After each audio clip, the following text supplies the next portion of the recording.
Paul Trombley. Rochester Today with Andy Brownell and Tom Ostrom on News Talk 1340 KROC AM and 96.9 FM. Good morning. It's Rochester Today, and it is Tuesday, which means I am joined by Tom Ostrom. Good morning, Tom. Good morning, Andrew. Great to see you. You too. What's in the mailbag today? Satirists, Babylon Bee. Liberals are enraged that Trump has appointed a border czar who vows to secure the border. And it's outrage. Who does he think he is, said AOC. What does someone who's been appointed border czar get off securing the nation's border? And Chuck Schumer said, too, he looks like he's going to overstep his bounds.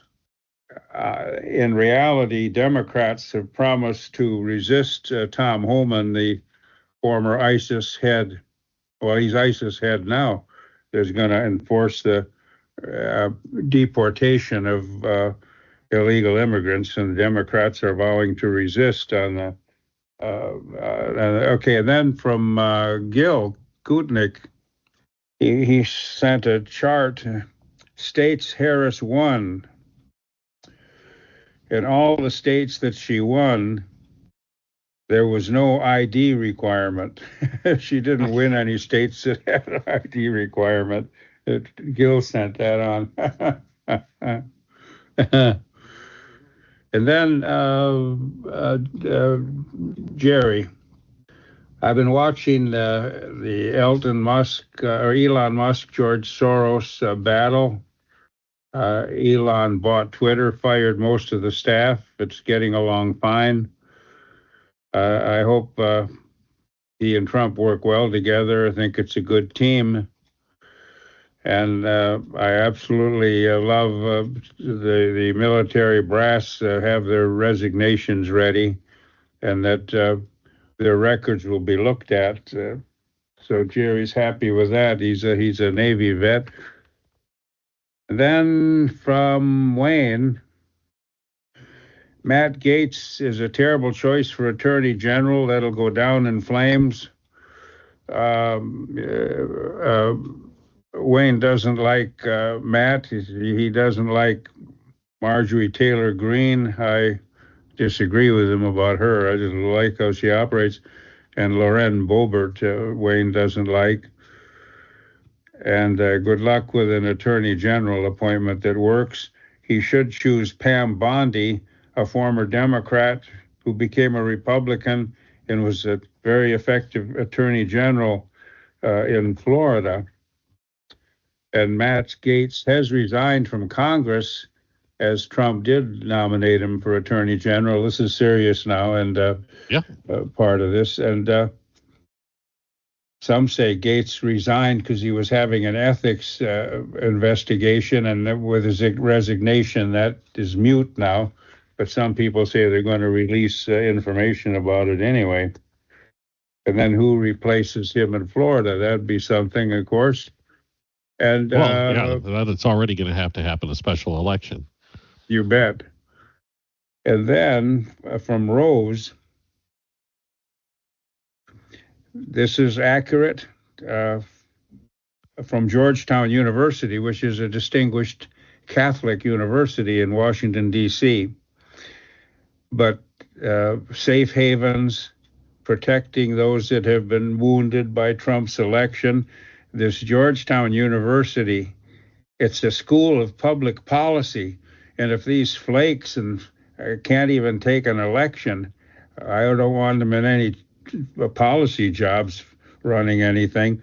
But from 10 o'clock, 11 o'clock, 12, 1, 2, and 4, and 5 are all sessions that are scheduled for these people that are sad over the election. Cocoa, crayons, healthy treats, coloring, and snacks and discussions to help them get through things. That's the mailbag. Well, the University of Minnesota set up a similar meeting place. My understanding, this is all reportedly, that they had a safe space for students who were, impacted by the election. I don't know either way. I says, supposedly, but I suspect those who were supporters of Harris would be more likely the target of this announcement. And it was, place to play card games or board games and to commiserate. And Days. yeah, it seems a bit disagreeable. Yeah, to most You know what folks it that tells would be me? needed. You know what it tells me? That the people who are chosen for government positions should come from trade schools, not liberal arts colleges. Well, we can talk later on about the various nominations that President-elect Trump has made in a very, very rapid fashion, though. I mean, man, he immediately spit out candidates for a lot of these top positions within his administration a lot quicker than I thought he would. But we'll do that later in the program. How's that? We'll take a break and come back with more of Rochester Today in just a moment here on News Talk 1340, KROC AM and 96.9. Rochester Today with Andy Brownell and Tom Ostrom on News Talk 1340 KROC AM and 96.9 FM. Welcome back to Rochester Today, Tuesday edition with T.O. Tom Ostrom. And it's time for Minnesota news. Where to start, Tom? Well, I always kind of commend Amy Klobuchar, Minnesota U.S. Senator, Democrat, for being one of the more sensible Democrats. But she disappointed me this time. I don't think she's well informed at all on this matter. She's upset that Donald Trump is going to replace FBI Director Wray, and she said that he should keep Wray. I'm concerned. I would like to see him serve out his tenure. He was a Trump appointee. We have FBI directors terms usually for 10 years, so they overlap presidents. But I think he's best for the agency, and he's enhanced morale at the FBI. That's not true. The FBI is split, and Republicans, conservatives, Trump supporters, parents at school board meetings, the FBI agents have harassed them, and I don't know if she knows that. There's no reason to keep him on. Pretty sure she'd be aware of the controversies. And by the way, a lot of FBI agents have said, we are the good agents. We voted for Trump. There's a list of them. But I don't. But can she possibly be aware of the chaos and disappointment Wray has been? I think that the coming reckoning that is going to take place within the U.S. Department of Justice is inevitable, considering what occurred over the last 4 years. And whatever protests that Klobuchar and other Democratic lawmakers want to put up will be just for putting it on the record that they're opposed. I think everybody knows that there's going to be a bit of a house cleaning. Sure. Especially at high levels. You bet. This is Minnesota news, Cup Foods. Now, we're not saying Cub Foods. We're saying Cup Foods. CUP. Cup Foods and other businesses are suing Minneapolis and Mayor Jacob Frey. It has to do with George Floyd Square. They're suing because of the chaos in George Floyd Square. Cup Foods, a family-owned business, is going belly up. The customers can't get there. Police don't patrol the regions. Rental apartments are collapsing. Their tenants are leaving. Other businesses in the area are joining the suit because they want that area enforced, and they want business to be able to have customers to have access and police to patrol it.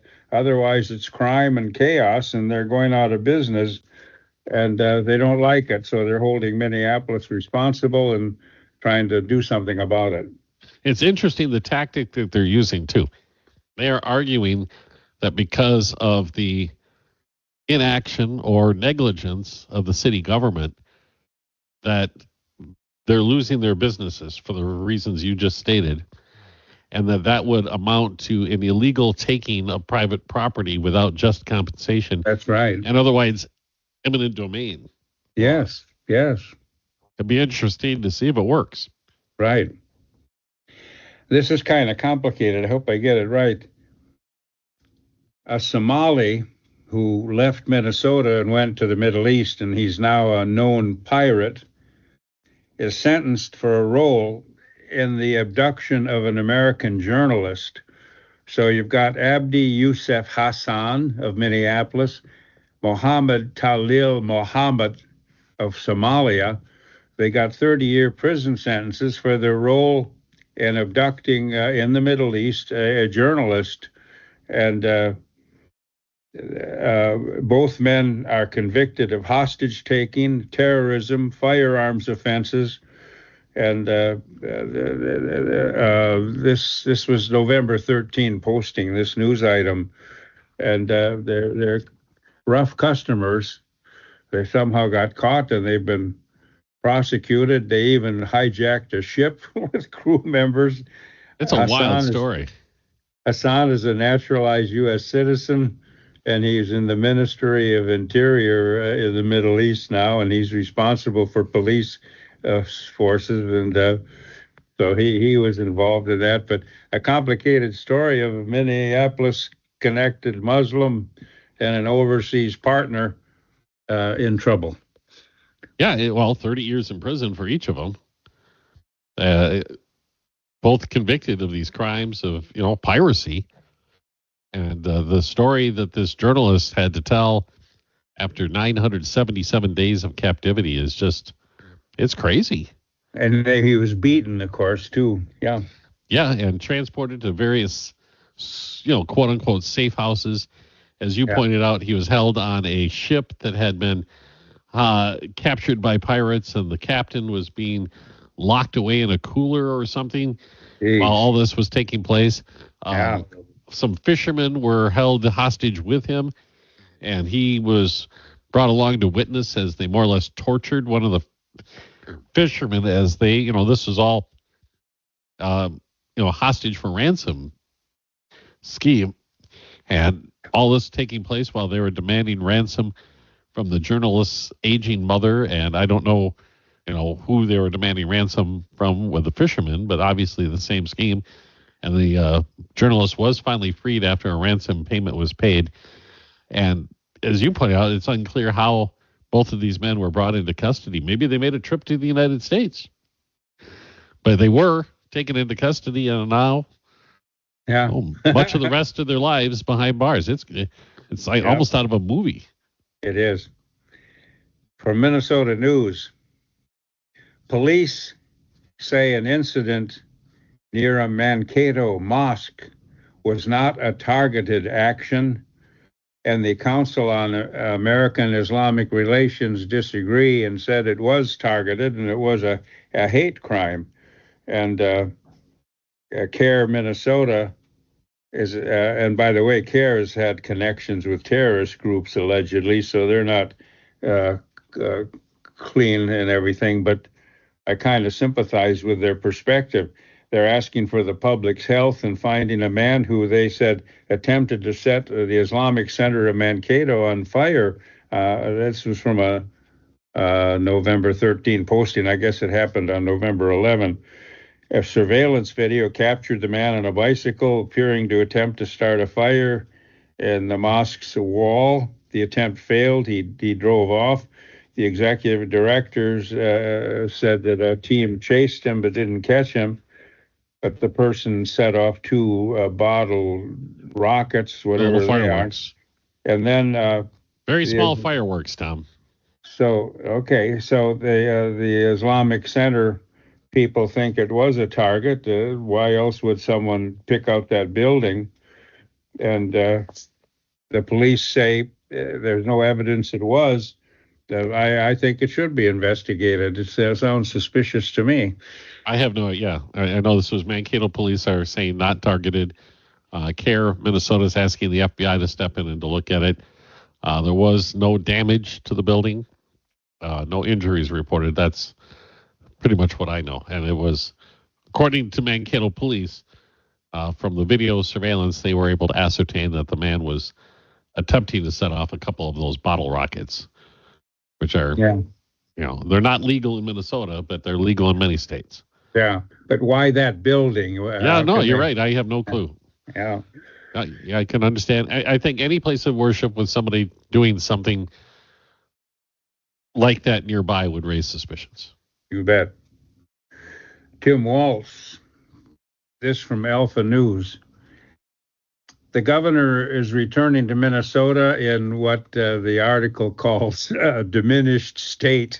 The Minnesota state is diminished, but they're saying Walz is in a diminished state now politically, as the failed Harris VP running mate, because the Republicans have taken back the U.S. Senate and the U.S. House, and they've made significant gains in the Minnesota legislature. So now it's that governor's returning, and he will be governor for a while yet. Will he run again? If he does, will he be elected again?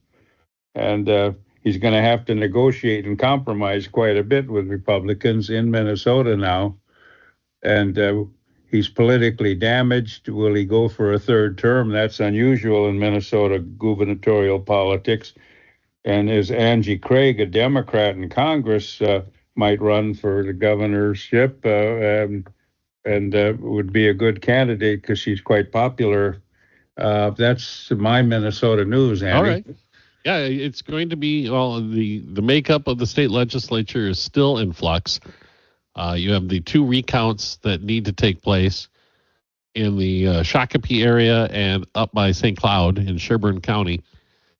And the outcome of those elections still in play to decide, the balance of power in the state house. But even if they do go to the Democratic candidates, it'll still be such a narrow majority for the Democrats. It'll be very, very difficult for them to push forward any legislation that doesn't have bipartisan support, because they're going to have every single member go along with whatever they're proposing. And not every Democrat in the state legislature is willing to go along with the more progressive ideas that had been pushed by Governor Walz during the previous sessions. And with his diminished state, you wonder if the governor will try for a third term. Yeah, I think his popularity here in the state of Minnesota has taken a hit, too, because of a lot of the negative coverage that came along with him running on the Harris ticket and the scrutiny that he received for his, I'm going to use his own term, knucklehead statements.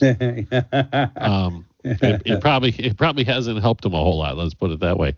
But the other part about this too, the state Senate, where the Democrats hold a 1-vote majority, effectively could be a tie as well, because one of the state senators is a person facing a felony charge for a confrontation in the basement of her stepmother's home that resulted in a burglary charge, if I remember correctly. And she's set to go to trial early next year, which means that she likely will not be able to participate, at least for part of the session. And if she is convicted, she'll likely have to resign her seat in the state Senate, which would leave the state Senate in a tie as well. Mm-hmm. Yeah. Some very interesting happenings up there in St. Paul that'll make this next legislative session. It might be very interesting to watch what happens, or probably doesn't happen. That'll probably be it. There probably won't be a whole lot of anything happening. But otherwise, one more thing before we take the break for news. I've mentioned this now for the past several months, and the data came out last week. The jobs data for the state of Minnesota. And again, the Rochester area is the economic engine for the entire state right now. Over the last 12 months, a net gain of almost 7,000 jobs, which is higher than I can ever remember. If we had a net gain, a job growth rate of around 3,000 jobs per year, 3,000 to 4,000, that was a banner year. We're at almost 7,000. And the evidence is that may go even higher with what Mayo Clinic is planning to do. Mm-hmm. So it's a 5.5% job growth rate, which is really robust. The Twin Cities, and this is the part that I, once again, do not understand why this isn't getting coverage from the Minnesota Star Tribune or other outlets. The Twin Cities job market is tanking. They're now a net loss of over 11,000 jobs in the past year. That means jobs are going elsewhere or not being filled in the Twin Cities, and that may be reflective of the policies that are being enacted by the city governments in both Minneapolis and St. Paul, which are making it harder for businesses. There's additional regulations, additional pay structures, additional taxes being put in place, and that may be something that is being felt in that area directly. If you're looking at those types of job losses, the highest populated part of the state may be in a de facto recession right now. Mm-hmm. It's not really being talked about. Mm. Okay. We'll do our break for news. We'll be right back with more. Tom Ostrom is Rochester Today on News Talk 1340 KROC AM. FM. Good morning. It's Rochester Today, Tuesday. Welcome back, everyone. I'm Andy Brownell with my friend Tom Ostrom. Time to dive into national news, and, well, there's a ton of it, to say the very least. The Department of Justice, which includes the FBI, have been told by the Trump administration, save their records. And we're going to look at subpoenas that were not obeyed. And we're going to look at actions that were political that the DOJ took. And some people say we're going to subpoena. The Department of Defense, too, has been told to save records. We're going to look at Afghanistan and going to look at other things. And some people say, yeah, not only that, but we'll look at the Defense Department. And some people are even saying we should recall General Milley to active duty and then court-martial him and put him on trial. Some are furious with his conversation with the Chinese. Well, he's the one who actually predicted that when he talked to Bob Woodward for Woodward's book. He said, I wouldn't be surprised if I am brought back in court-martial. Sure. Well, good. Tom Homan is going to be put in charge of border enforcement, and he's the border czar. He's a tough cop. He used to be Immigration Customs Enforcement head, and he said he's going to go after illegal immigrants, at first the criminals, the dangerous ones, the murderers, the drug dealers, the child molesters, and all of that. And he's ordering about 60 or 70% of officers in ICE who have desk duties now, because the overwhelming border situation just prevented them doing anything. He's taking them from their desks and putting them out in the field to do, and they're going to go into sanctuary cities. And he says, federal officials that don't cooperate, get out of the way or we'll get you too. And a lot of Democrats are saying we are not going to let him be successful. So excitement on that horizon, Andrew. Well, and on that news item that apparently the incoming Trump administration is signaling an intent that they're going to declare a national emergency concerning the immigration crisis. And that would enable the use of the U.S. military in this deportation process, which obviously will be highly controversial. I will say one thing I have some pretty grave reservations about is if this effort expands to the point where people who are here legally, U.S. citizens and those with actual legal immigration status through, visas or whatever it may be, if they end up facing harassment. I think that is something to be extraordinarily cognizant of, that could turn the nation's mood pretty sharply and pretty fast if you find out that, just because, let's say, Jose is here, he could have been here for 35 years. Yeah. And if that is a reason to pull him over and check his status, I don't think that's going to go over very well. Well, I think Holman knows that, and they're going to go after the dangerous people. which will get public support, Yes, even among Hispanics who live here. I agree. If it's done purposeful and fairly, I don't think you're going to see a huge outcry. But if it does get down to the point of, I don't know, somewhere along the line, there's going to be a line that the public opinion on this will turn, and I can't tell you where it is. And Trump is telling Mexico, you fix that border, you help me enforce it, or I'm going to put tariffs on your automobiles, everything else, you won't sell anything in America. He said, we're being invaded by Mexico. And Trump said, I hear the new president of Mexico is a nice woman, and I haven't met her. I'll be contacting her. But they've got to stop the onslaught of criminals and drugs coming into our country, and I'll be putting a tariff on them to ruin their economy if they don't cooperate with us, and we'll see what happens. Yeah, there's a lot to see what will happen, and the one thing that will be interesting to watch is the confirmation process moving forward for President-elect Trump's cabinet nominees. And I know that he has been pushing for recess appointments, and whether or not the Senate will give him that is still an open question. But I believe a lot of them will just sail through. Yeah, I do too.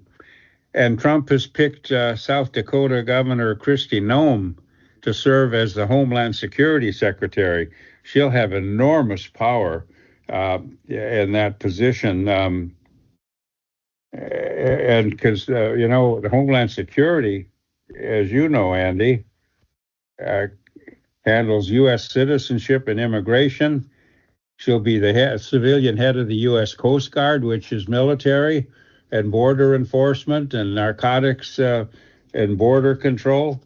She'll be head of United States Customs and Border, and she'll be the head of FEMA, Federal Emergency Management, the Training Center for Law Enforcement Officers, Immigration and Customs. She'll be the head of ICE over Tom Homan. She'll be the head of U.S. Security, the Secret Service, and the Transportation Security Administration. And that agency also handles science and technology and Office of Intelligence and Analysis. It's an enormously important, significant agency that she'll be getting to control of.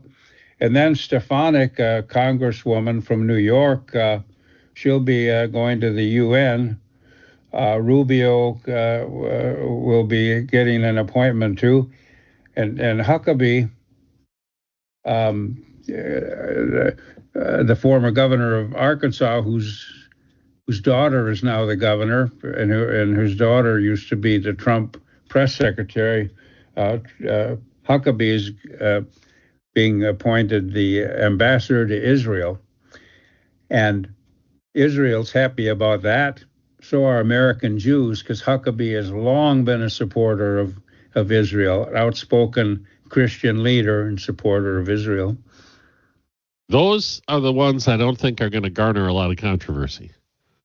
I mean, there'll be the usual protests and complaints that you go through as cabinet members are appointed to positions, but I think that the ones you mentioned will probably not be that hard fought.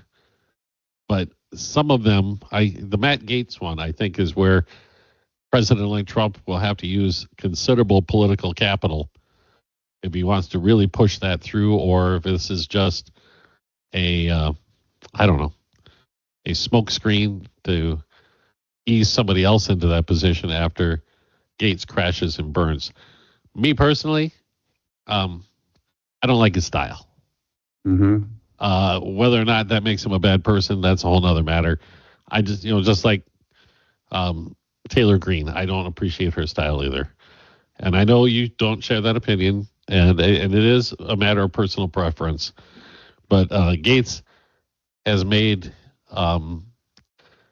it his task, I guess, during his time in Washington to poke people in the eye on both sides of the political aisle. He's gone after Republicans as well, and he has made a ton of enemies along the way. Yeah, like he removed the former Speaker of the House, who was an excellent person, and destroyed his career. Yeah, and then there's this ethics charge that's floating above his head, and that's the one that's and it's so hard without any information to make any judgment on that. I mean, it's thrown about this, sexual misconduct allegations that were brought against him and investigated and resulted in no charges.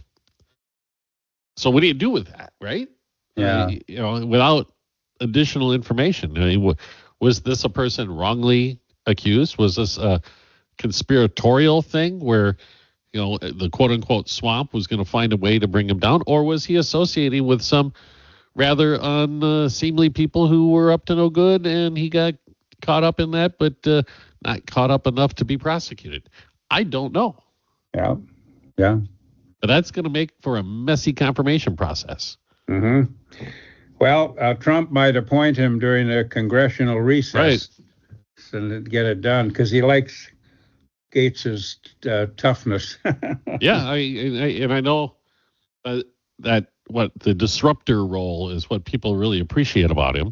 Yeah, and I am among those. I'd rather, I have my misgivings about that kind of boisterousness, I guess. Yeah, I love it because the Democrats are so nasty, so vicious, and there have been a lot of Republicans have been prosecuted and imprisoned for their political views by Democrats. No Democrats get punished for anything. Our side needs to be tougher. That's why I like Green.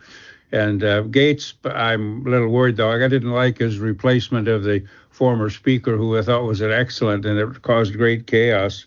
But we'll see. It's going to be exciting times to follow, Andy. Yeah, we'll have lots to talk about, to say the very least. But we'll have to take a quick break right now, and we'll return. More Rochester Today with Tom Ostrom. I'm Andy Brownell on News Talk 1340, KROC AM. Tom Blade. Rochester Today with Andy Brownell and Tom Ostrom on News Talk 1340 KROC AM and 96.9 FM. It's Rochester Today, Tuesday. Andy Brownell and Tom Ostrom. Time for some foreign affairs, Tom. Yeah, a couple comments on our previous segment. Stefanik, UN ambassador, she made a name for herself during the Trump impeachment hearings, where she was tough and smart, did her research, and pinned these Democrats that were going after Trump right to the wall in congressional hearings. She just out-debated them and made fools of them. That's when she climbed the ladder of fame. Yep. And then Rubio, he's going to be Secretary of State, Foreign Affairs, and he and Trump weren't friends one time when they were running for presidency, but they're friends now. Foreign affairs. Iran. They've sent a letter to Trump or to somebody, I forget who, saying that they aren't intending to assassinate Trump, but they're threatening Israel. But just to make that kind of announcement, Tom, hey, we're not going to assassinate you. Yeah. Please don't beat up on us too badly. Yeah. That seems like a crazy way to approach diplomacy. Right. And they're also saying if America and Israel threaten Iran, they're going to change their nuclear program to a nuclear missile program, and they won't take retaliation against them for their policies. So, but they won't assassinate anybody. But they better be told that Israel knows, and I think the U.S. knows, where the mullahs live, and they'd be good targets too.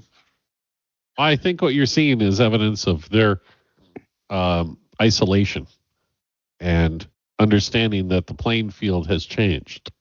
Yep. So hopefully good things will come of it. Right.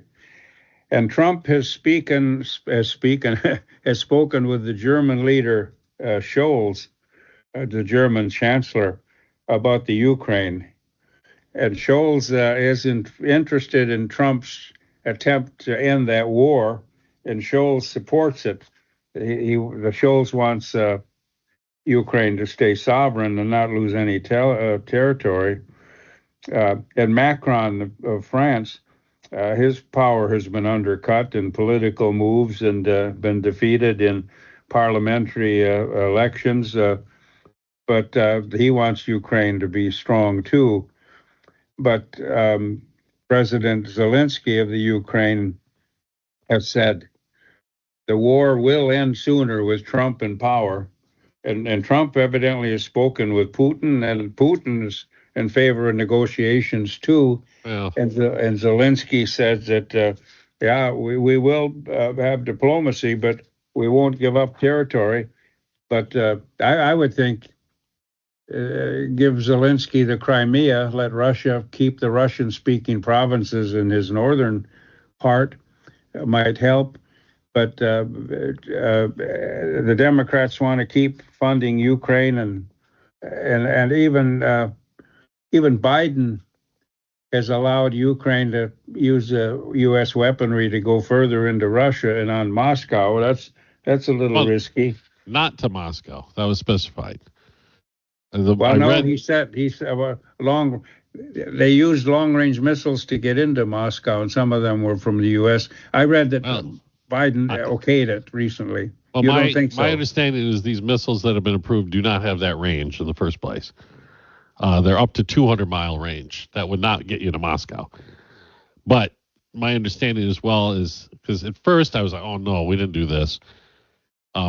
They've authorized the use of the long-range missiles to combat the Russian and North Korean forces in that Kursk region, as Ukrainians are trying to hold on to it. So this actually will have a more limited impact than I think was what was previously reported over the weekend. As more information comes out, it's still an escalation, and I don't know how the Russians will respond to it. But you mentioned that Putin seems open to negotiation, but he doesn't seem open to what I would consider real negotiations. He's open to having Ukrainians give in, essentially. Yeah, but I read that not meet any of the terms that the West would see necessary. Well, we'll see. With the losses he's taken, he might change. He's taking enormous mind. losses. But I read that the Ukraine was sending, was it drones into Moscow? The drones, it was hitting Moscow. Yeah, they're using their own drones, and in fact, they've developed autonomous drones, which cannot be jammed by the GPS jamming technology. They're not reliant on that anymore. So they've been able, through their ingenuity, to take these off-the-shelf drone parts and manufacture, weapons of war that can fly independently once they're launched to seek out targets as far as Moscow or even further than that. So that is correct. But the actual U.S. long-range missiles are not.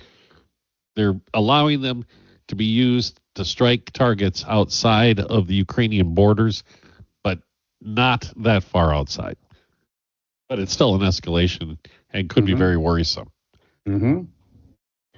But going back to the possible peace discussions, and what you mentioned would be parts of the puzzle, right? Crimea and the Russian-held portions of eastern and northern Ukraine.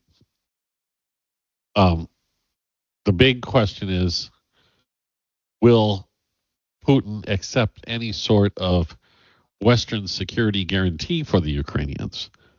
Because I think that is the key to all of this. I don't know if it have to be membership in NATO, which he has said is off the table, but some sort of arrangement that if the Russians don't honor whatever treaty they sign in this case, that the West would have a pledge to come to the assistance of Ukraine. And I think that'll be the crux of whatever negotiations take place. Mm-hmm. The last show we mentioned some Ukrainians that were arrested for divulging classified information and secrets to Russia, and now they've had another case of it. There must be Ukrainians getting tired of the war. From Newsmax, a Ukrainian officer arrested for allegedly spying for Russia. Ukrainian security service arrested this officer They've got his name. He was spying for the Russian Federal Security Service, and he has not been named publicly. He's in custody and life imprisonment if convicted. But Zelensky's got tens of thousands of Ukrainian youth that don't want to be drafted, right. And they've had some traitorous activities going on in that country. Well, as you pointed out, there are a lot of people with ties to Russia who live in that country. Yeah, that's a lot of close ties to Russia. Yeah, who speak Russian. Yeah. Yeah, it's, as you always, the complexities are complex in that part of the world. Yeah. And, and unfortunately, the entire world is going to be impacted by what happens there, because if it turns into a wider and broader conflict, things could get scary really fast. Mm-hmm. All right, Tom. Awesome talking to you. I guess we'll do it again on Thursday and catch up on whatever developments happen between now and then. And I'm sure there are going to be quite a few. Okay. All right. Thanks, Tom. Tom Ostrom. Mm-hmm. I'm Andy Brownell, and this has been Rochester Today on News Talk 1340, KROC AM